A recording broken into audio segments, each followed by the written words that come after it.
미국 필리 조선소에서 우리나라 핵 추진 잠수함을 만드는 게 가능하다고 보십니까? 어떠세요? 이 필리 조선소는 지금 핵잠수함을 만들 능력이 되지 않습니다. 네. 필리 조선소는 전혀 그럴 상황이 안 되는데 여기서 만들라고 하는 거는 잠수함을 건조할 수 있는 시설까지 다 만들어 달라는 겁니다. 아, 그렇군요.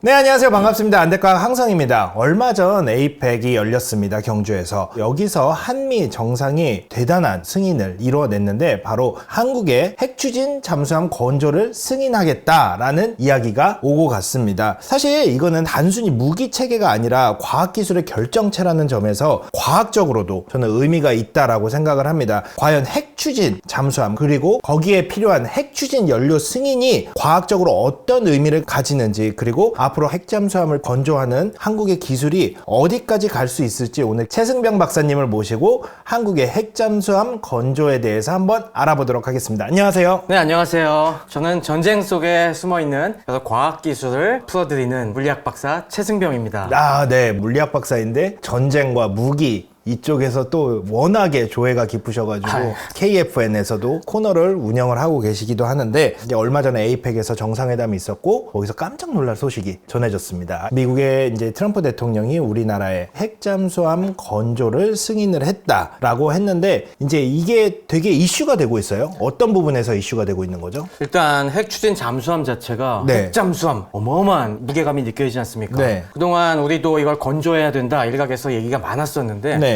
핵잠수함을 가진다고 하는 거는 전략적으로 엄청난 의미가 있기 때문에 주변 국가들에서도 계속 반대를 해왔고 미국도 이걸 허용을 안 해줬어요. 맞아요. 갑자기 트럼프가 만들어 이렇게 허가가 떨어지니까 꿈이냐 생시냐 다들 지금 그런 분위기죠. 맞아요. 핵 잠수함이라고 부르면은 어떤 분들은 핵 연료 추진 잠수함인데 핵잠이라고 부르는 거는 맞지 않지 않냐? 아, 네. 라고 부르는데 정확하게 핵 잠수함의 정의가 뭘까요? 일반적으로 핵잠수함, 그러니까 뉴클리어 서브머린이라고 하면은 이거는 핵추진 잠수함의 약자로 많이 쓰고 있습니다. 네. 그러니까 핵추진 잠수함이라고 하면은 원자로로부터 에너지를 얻어서 추진하는 그런 잠수함을 이야기하고요. 보통은 그냥은 운용을 안 하고 여기에 핵무기를 탑재해서 운용을 많이 하죠. 이거는 핵무장 잠수함이라고 보통 얘기를 합니다. 네. 이걸 엄밀하게 구분은 해야 되는데 우리나라는 아직 핵무기를 보유하지 않은 국가니까 핵무장은 하지 않은 핵추진 잠수함을 이번에 건조를 승인받았다고 할 수 있죠. 전홍축 기반 핵 추진 연료 기술 협력을 승인을 한 거죠. 네, 이번에 사실 그 승인 과정에서 핀트가 안 맞긴 했습니다. 네. 우리는 우리나라에서 건조해서 우리 스스로 핵 연료까지 만들어 갖고 넣는 걸 희망했는데 이게 갑자기 트럼프는 이거 다 미국에서 하라는 쪽으로 흘러가 갖고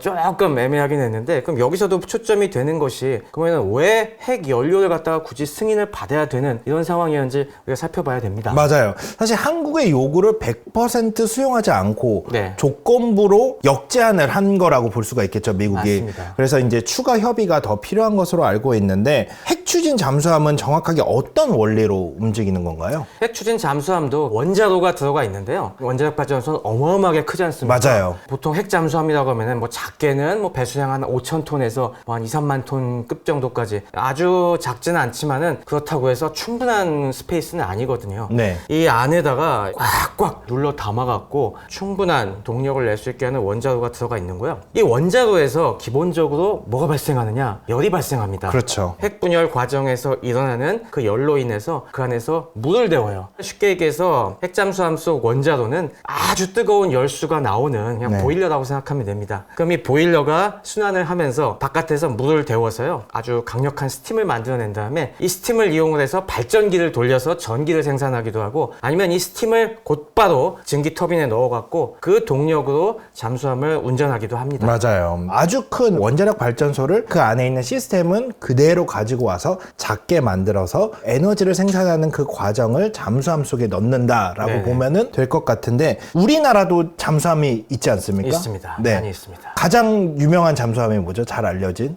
벌써 잠수함을 만든 지가 30년이 넘었어요. 네, 맞아요. 처음에 장보고급으로 시작을 했고 지금은 도산 안창호급까지 네. 이제 나와 있고요. 지금 우리가 갖고 있는 모든 잠수함은 사실 디젤 잠수함 아니겠습니까? 맞습니다. 그 차이를 만들어내는 핵심 기술이 뭐가 있을까요? 재래식 잠수함은 디젤 엔진에서 생산하는 에너지를 기본으로 합니다. 근데 디젤 엔진은 다 아시다시피 디젤유와 공기를 갖다가 섞어서 터트려야 되잖아요. 맞아요. 그러니까 기본적으로 공기가 필요하고요. 그래서 최소한 이 수면 가까이 와서 굴뚝을 살짝 내밀죠. 이게 스노클이라고 하는데 계속 공기를 빨아들여서 내부 내연기관을 가동을 시켜야 되는 이런 단점이 있는 것이고요. 네. 그걸로 배터리를 갖다가 충전시켰다가 물속에 쑥 들어갔을 때는 그 배터리의 에너지로 우리가 모터로 조용히 달리는 거죠. 네. 2차 세계대전 초반까지는 이래도 문제가 없었어요. 그런데 이제 레이더 기술이나 이런 탐지 기술이 어마어마하게 발전을 하면서 살짝 내미는 그 스노클도 충분히 레이더로 탐지할 수 있게 됐거든요. 네. 이 잠수함이 이 스노클을 내미는 순간 걸린다고 봐야 되기 때문에 이걸 어떻게든 물속에서 더 오래 있으려는 여러 기술이 발전을 했죠. 뭐 가장 쉬운 방법은 배터리를 갖다가 어마어마하게 많이 넣어갖고 하면 되겠지만 배터리는 무겁지 않습니까? 맞아요. 무겁죠. 그래서 요즘은 주로 공기부료 추진체계라고 해서 연료전지 같은 걸 많이 넣습니다. 우리 아까 얘기한 도산 안창호급 같은 경우도 연료전지가 150kW급이 2개가 들어가 있어요. 네. 이 정도면은 초저전력 모드로 하면은 한 뭐 3주, 4주까지도 물속에서 조용히 짱박혀 있을 수가 있습니다. 아, 그래도 한 3주, 4주 후에는 무조건 올라와서 올라와서? 다시 디젤 엔진을 가동해서 충전을 시킬 수밖에 없죠. 네. 하지만 이 원자로 같은 경우는 이 안에 최소한 10년, 길게는 한 30년까지 가동시킬 수 있는 연료가 들어가 있습니다. 그리고 원자력은 산소가 필요 없지 않습니까? 맞아요. 태우는 게 아니기 때문에 이론적으로는 10년이고 20년이고 계속 잠항이 가능합니다. 하지만 사람이 타고 있는 거잖아요. 사람이 그러면은 미쳐버리기 때문에 그렇죠. 뭐 한 3개월에서 4개월 그 정도가 한계라고 보통 얘기하고 있습니다. 네, 그렇습니다. LEU라고 부르죠. 네. 이 전홍축 우라늄 기반으로 이제 우리가 이 전홍축을 할 수 있도록 승인해 달라라고 이번에 요청을 한 건데, 사실 우라늄 농도 차이가 원자로의 크기라든지 출력이라든지 그다음에 잠수함의 성능이라든지 이런 거에 전부 영향을 주지 않겠습니까? 엄청나게 영향을 주죠. 일반적인 원자력 발전소에서 쓰는 게 5% 정도까지 농축시킨 건데요. 근데 일반적인 원자력 발전소 같은 경우는 그냥 일정한 속도로 가동을 시키면 되기 때문에 문제가 없는데, 잠수함 같은 경우는 만약에 적과 교전을 해서 빨리 도망가야 될 때는 출력을 높여갖고 확 가야 되지 않습니까? 그렇죠, 그렇죠. 그리고 이게 끊임없이 흔들리는 플랫폼 안에 있기 때문에 그런 전홍축 우라늄을 써서는 악셀을 밟으려고 할 때 그만큼 출력이 안 나오는 거예요. 아, 그렇겠네요. 비상 상황에서 빠르게 동작을 하기 위해서는 확 당길 수 있는 에너지 함량이 높은 그런 연료를 갖다가 집어넣어야 됩니다. 네. 그래서 핵분열 물질 우라늄 235가 좀 더 많이 농축된 그런 연료를 쓰게 되는 거죠. 네. 그래서 이걸 미국이나 러시아 같은 핵 보유국에서는 90%까지 농축시킨 와. 고농축 우라늄이라고 하는데 HEU를 씁니다. 네. 근데 이건 문제가 있죠. 90%까지 농축하면 이게 다른 말로 무기급 우라늄이에요. 폭탄이네요, 폭탄. 이거는 그대로 원자폭탄에 집어넣어서 핵무기를 만들 수 있는 물질입니다. 그러니까 이거는 비핵 보유국에겐 절대 허용을 해줄 수가 없겠죠. 그렇겠네요. 그러다 보니까 절충점으로 우리가 얘기가 되고 있는 것이 그 중간 정도, 핵무기를 만들기에는 좀 부족하고 발전용에 비해서는 좀 더 많이 농축된 High Assay Low Enriched Uranium HALEU라고 해서 고함유 저농축 우라늄이라고 합니다. 전홍축이긴 하지만 그 전홍축에 들어있는 우라늄이 그래도 다른 것보다는 많이 들어있다. 그래서 고함유 저농축. 대략 한 우라늄 235가 20% 정도 내외로 농축된 걸 갖다가 씁니다. 20% 갖고는 이거 원자폭탄 못 만들거든요.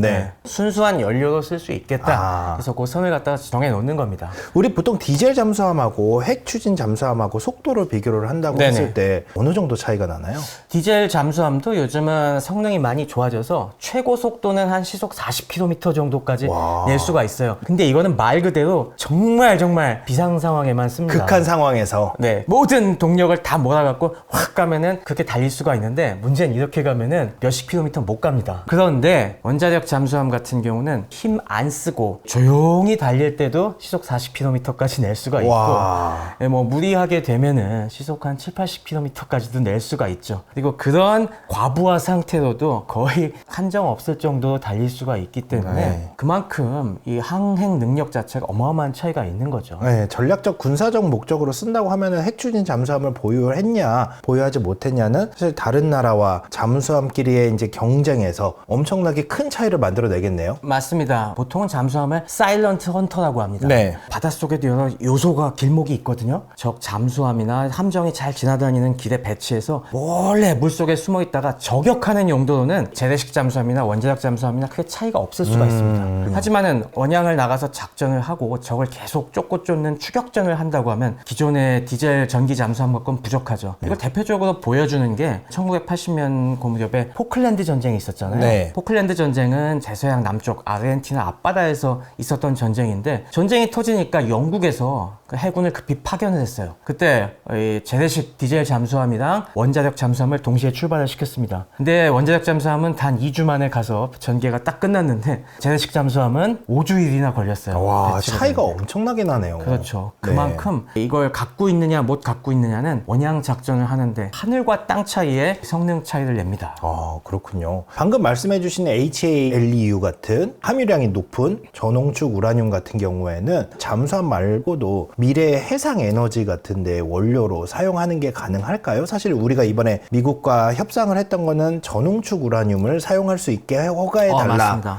라고 한 내용이었잖아요, 사실은. 지금 굉장히 중요한 말씀 해주셨는데 HALEU가 최근에 엄청나게 많이 각광을 받고 있어요. 그래요? 요즘 AI가 발전하면서 전력 수요가 늘어나고 원자력 발전소의 수요가 늘어나면서 SMR이 소형 모듈 원전이 핫 주제로 떠오르고 있지 않습니까? 네, 그렇죠. 근데 이 소형 모듈 원전에는 이 HALEU를 쓰는 게 굉장히 많습니다. 아, 그렇겠네요. 왜냐하면 우리가 일반적인 원자력 발전소 같은 경우도 주기적으로 연료를 갖다가 다시 보충을 하지 않습니까? 네. 보통 한 1년 반에서 2년 정도 주기로 해서 가동을 정지시키고 3분의 1씩 그 안에 이걸 교체를 하는데요. 이게 소형 모듈 원전 같은 경우는 좁은데 설치해 놓고서 쓰는 거기 때문에 이걸 자주 교환을 해주면은 너무 힘들어요. 맞아요. 보수하기가. 그리고 비용 부담도 굉장히 네. 크고요. 한번 연료를 집어넣으면은 최대한 오래 쓰게 하는 게 필요한데 그러려면 아무래도 핵분열 물질이 많이 들어가 있어야 주기가 길어지겠죠. 그래서 소형 모듈 원전 같은 경우는 보통 한 5년에서 10년 정도 쓸 수 있게 하는 게 적정하다라고 해서 HALEU를 반드시 써야 된다 이런 방향으로 가고 있죠. 자, 그러면은 우리나라가 이제 SMR 같은 경우에는 아까도 말씀드렸듯이 세계 최초로 표준 설계 네. 인가를 받은 것처럼 SMR 기술은 상당히 발전되어 있는 상태이기도 한데 이런 기술들이 핵잠수함하고 어떻게 연계가 되어 있나요? 굉장히 중요한 접점이 있습니다. 네. 사실 뭐 요즘은 이미 공공연한 다 알려진 사실이지만은 우리나라가 SMR을 개발하게 된 것이 러시아의 핵잠수함 원자로 기술을 들여와서 발전시킨 겁니다. 그렇군요. 네, 1990년대 초반 북한이 NPT 핵 확산 방지 조약을 탈퇴하면서 네. 1차 북핵 위기가 있었어요. 맞아요. 우리나라에서 이걸 대응하기 위해서는 우리도 핵잠수함을 가져야겠다라는 생각이 있어갖고 이거 한번 기술을 도입해봐라 이런 특명이 떨어졌었어요. 네. 근데 그 당시 기회가 되게 좋았던 것이 소련이 붕괴되면서 네. 그 뒤에 러시아가 굉장히 사정이 안 좋았잖아요. 경제가 안 좋아갖고 굉장히 많은 기술이 팔렸죠. 많이 팔려나갔죠. 네. 그때 이제 나로호의 기술이 되는 맞아요. 이런 것들도 이제 나오게 됐고. 바로 이 SMR 기술도 마찬가지입니다. 맞아요. 사실 지금 기술력으로 보면은 한국이 독자적으로 핵추진 잠수함을 설계를 한다든지 건조할 기술적 완성도가 어느 정도 되어 있다고 보세요? 그러니까 요소 기술은 다 갖추고 있는데요. 다만 이걸 갖다가 통합을 해서 또 하나의 완벽한 체계로 만드는 거는 어나더 프로블럼이기 때문에 네. 그것까지 하기엔 약간 좀 시간이 걸리겠죠. 네. 하지만 요소 기술은 다 갖고 있다. 여러 기사들을 읽어보면은 딜 중에 하나가 트럼프 대통령이 좋아 만들어 그 대신 미국에서 그죠. 만들어 라고 해서 미국의 필리조선소라고 하는 곳이 많이 부각되고 있더라고요. 네. 이 미국 필리조선소에서 우리나라 핵추진 잠수함을 만드는 게 가능하다고 보십니까? 어떠세요? 이게 사실 숨은 노림수였죠. 그래요? 이 필리조선소는 지금 핵잠수함을 만들 능력이 되지 않습니다. 네. 미국에서 핵잠수함을 건조할 수 있는 조선소는 딱 2개밖에 없어요. 필리조선소는 전혀 그럴 상황이 안 되는데 여기서 만들라고 하는 거는 잠수함을 건조할 수 있는 시설까지 다 만들어 달라는 겁니다. 그렇군요. 이 핵잠수함 만드는 게 쉽지가 않은 것이 네. 핵잠수함은 그냥 일반 노천 야드에서 건조할 수 있는 게 아니에요. 그러면 어떻게 해야 되죠? 이게 그렇게 했다가는 다 이 위성으로 노출이 찍어서 되는군요. 노출이 되기 때문에 아, 그럼 지붕이 있어야 되겠네요. 네, 완벽하게 차폐된 그런 공장이 있어야 되고 이 안에서 원자로를 다뤄야 되기 때문에 안전시설도 굉장히 많이 필요하고요. 그 밖에 여러 가지 뭐 검사 같은 거 할 수 있는 그런 부대 설비들도 훨씬 많이 필요합니다. 그러니까 네. 이거는 건조하는 거 좋아. 근데 그럴 거면은 우리 필리 조선소에서도 핵잠수함 건조할 수 있는 그런 시설 투자까지 다 해주면은 그러면 뭐 너네 것도 건조할 수 있게 해줄게 라는 그런 겁니다. 약간 노림수가 있었네요. 이게 굉장히 중요한 것이 지금 미국이 두 군데 갖고는 중국의 요즘 핵잠수함 무섭게 쫓아오는 건조 능력을 대응하기가 어렵거든요. 네. 미국은 지금 이걸 갖다가 대응하려면은 지금 택도 없어요.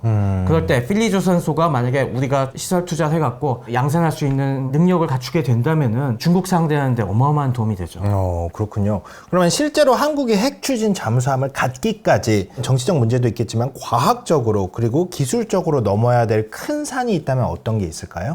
제가 봤을 때는 과학기술 측면에서의 큰 장벽은 없어요.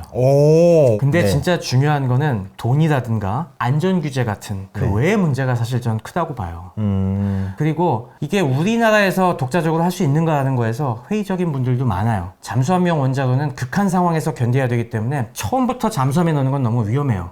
네. 지상에 시험시설을 만들어 놓고 거기서 막 진동 같은 거 주면서 다 테스트 해본 다음에 확인이 되면 그 다음에 넣어야 되거든요. 아, 그렇겠네요. 근데 미국은 그런 시설이 어디 있냐면은 네. 아이다호에 있어요. 아이다호 알잖아요. 아무도 없는. 아무것도 없는 깡촌. 네. 그럼 사막 한가운데서 하면 되는데 우리는 그거 어디서 하겠어요. 그거 짓는다고 하면은 주민들이 가만히 있을까요?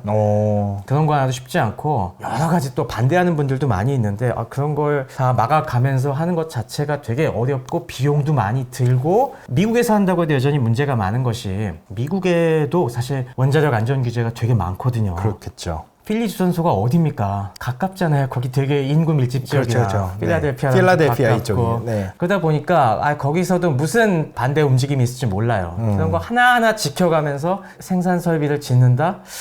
글쎄요. 미국이 아무리 많이 협조를 해준다고 해도 쉽지 않을 겁니다. 네. 사실 이렇게 어려운 난관들이 있지만 그래도 허가가 나서 뭔가를 할 수 있는 여건은 마련이 됐다라는 것이 저는 중요하다고 생각되는 부분이라고 맞습니다. 볼 수가 있을 건데요. 사실 핵잠수함 기술이라고 하는 것이 결국에는 이 소형화된 원자력 시스템을 어떻게 안전하게 만들어낼 수 있느냐가 가장 관건일 것 같은데요. 이런 기술이 앞으로 민간 분야로 어떻게 확장할 수가 있을까요? 네. 지금 AI 시대에 들어서서 우리가 어떻게 하면은 안정된 전력을 빠르게 얻을 수 있을 것인가 라는 부분에서 SMR 기술이 엄청나게 각광을 받고 있는데 이 핵잠수함 관련된 원자력 기술을 일단 확보하면은 SMR 기술은 어떻게 보면은 그거의 파생 정도로 쉽게 개발할 수가 있기 때문에 이런 미래 에너지원 우리가 산업을 확보하는데 SMR 쪽에 당연히 많은 방향으로 쓸 수가 있죠. 사실 지금 SMR이 가동되고 있는 게 있습니다. 러시아랑 중국에서 이미 가동을 하고 있는데 러시아 같은 경우는 이 SMR을 갖다가 배에 실어서 이동 발전소로 지금 쓰고 있지 않습니까? 그런 식으로 뭐 다양한 극한지에서 에너지원으로도 쓸 수가 있겠고 데이터 센터라든가 이런 거 바로 옆에다가 매립을 해서 안정적으로 송전, 배전 그런 거 걱정할 필요 없이 하는 걸로도 우리가 장기적으로 얘기가 되고 있고 사실 뭐 원자력 같은 에너지 물론 뭐 많은 거부감이 있기는 합니다만은 잠수함에서 쓸 정도로 안정성이 입증된 원전이라고 하면은 인식이 많이 개선이 될 것이고요. 그런 에너지원이 우리 가깝게 있다는 게 점점점 에너지 다소비 시대가 되는 미래에 나쁠 건 없죠. 그렇겠네요. 자, 그런데 제가 하나 질문을 드리면은 우리 원자력 잠수함이 항상 좋기만 할까요? 우리가 아까 디젤 전기 잠수함에 비해서 원자력 잠수함의 장점만 얘기했는데 원자력 잠수함은 더 시끄럽습니다. 재래식 잠수함 같은 경우는 배터리를 돌려갖고 모터를 돌리기 때문에 모터는 비교적 조용하게 만들 수가 있어요. 전기 자동차가 조용한 것처럼. 그렇죠. 우리 전기 자동차 조용히 가잖아요. 그런데 원자력 잠수함은 끊임없이 원자로가 가동이 되고 있기 때문에 여기서 소음이 굉장히 많이 납니다. 약간 내연기관 자동차처럼 근데 그 내연기관의 원료가 핵일 뿐이지 기관 자체는 내연기관이니까 특히 소리가 많이 나는 게 아까 이게 열수가 순환하는 보일러라고 했잖아요. 네. 예전에는 열수를 계속 순환하기 위해서 펌프를 달았어야 됩니다. 네. 그럼 이 펌프 소리가 엄청나요. 아, 그렇겠네요. 여러분 펌프 같은 거 가동시키는 거 옆에서 들어보신 분 알겠지만 우와 하면서 나죠. 이걸 잠수함은 이런 소음을 밖에 새나가면 안 되기 때문에 이런 거 하나하나 기계 장치를 방음 패드 위에 얹어 놓거든요. 네. 그래서 그 진동이나 이런 게 새나가지 않게 하는데도 이게 너무 시끄럽다 보니까 아, 그렇네요. 원자력 잠수함은 태생적으로 원래는 더 시끄러워요. 네. 그래서 오히려 정숙성의 측면에서는 불리합니다. 디젤보다. 네. 그런데 이걸 어떻게 해결하냐? 자연순환 기술을 갖다가 도입을 했어요. 자연순환. 냉각수를 갖다가 펌프로 돌려주는 것이 아니라 네. 펌프를 가동하지 않아도 자연스럽게 이게 순환할 수 있게 만들어줍니다. 예를 들어서 바닷물의 온도 차이를 이용을 해서 뭐 저절로 들어오게 한다든지 뭐 이런 식인가요? 맞습니다. 이게 유체이기 때문에 대류 현상을 이용해요.